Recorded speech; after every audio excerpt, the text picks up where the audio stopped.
Chapter 4. The Death of David Riccio.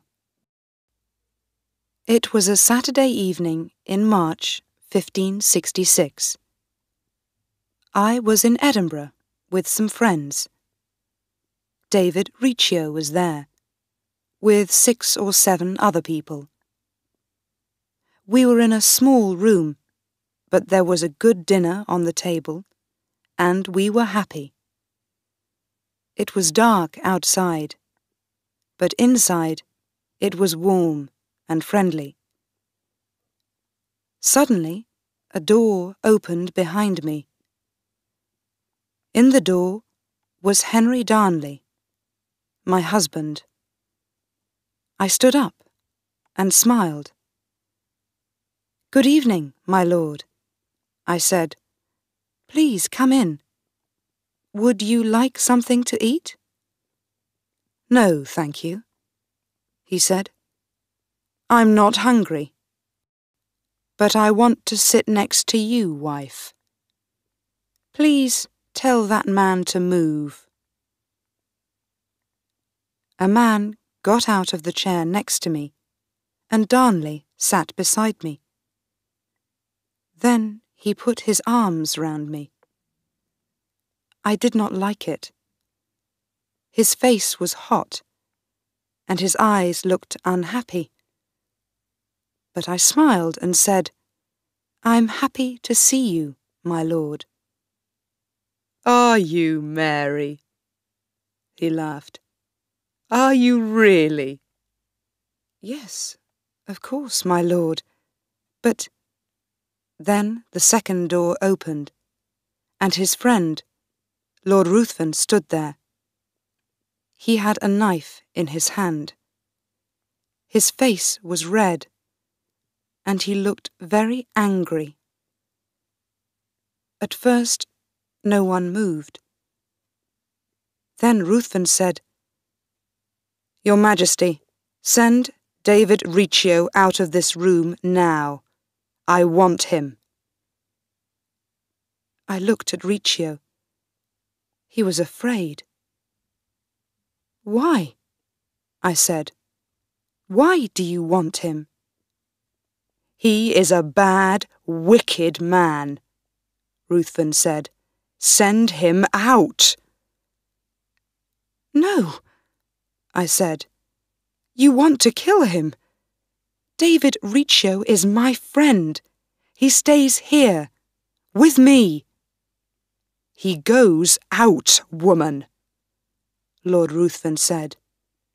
"King Henry, hold your wife, please." I stood up, but Darnley held my arms, and I could not move. David Riccio ran behind me and held my dress. My friends in the room stood up too, and moved towards Ruthven angrily.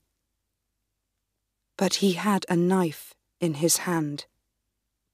"Get back," he said angrily. "Don't touch me." Then 5 men with knives ran into the little room, and there was a fight.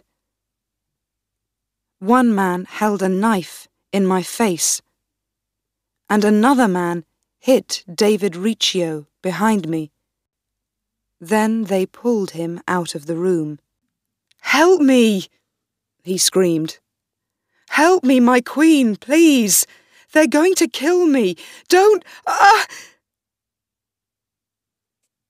I couldn't help him, because Darnley had me in his arms.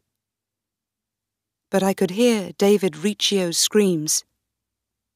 I think he fell down the stairs, and he screamed for 2 or 3 minutes. Then it was quiet. "What are you doing?" I asked Darnley angrily. "Riccio is a good man.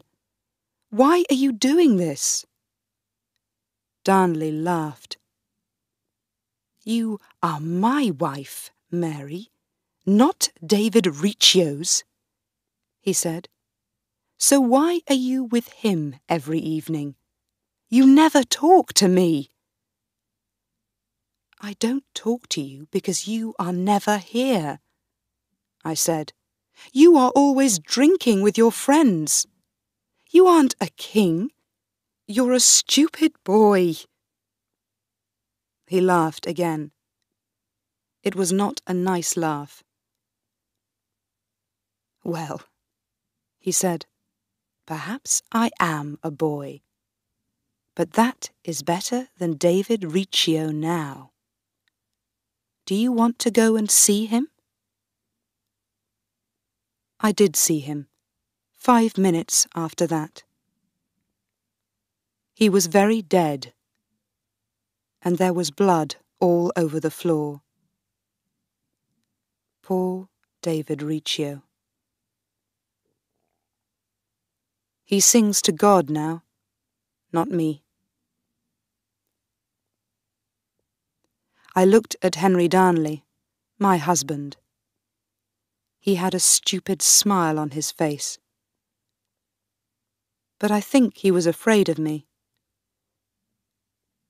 I looked at him a long time, and the smile went away.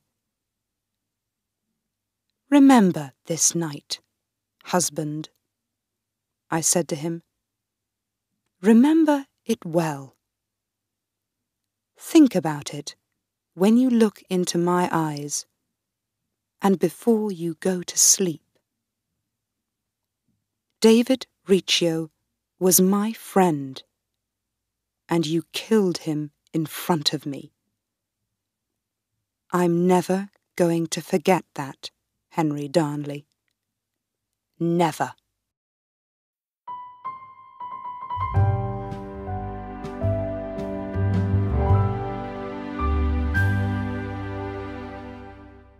If you enjoyed my video, please subscribe, like, comment, and share. Thank you.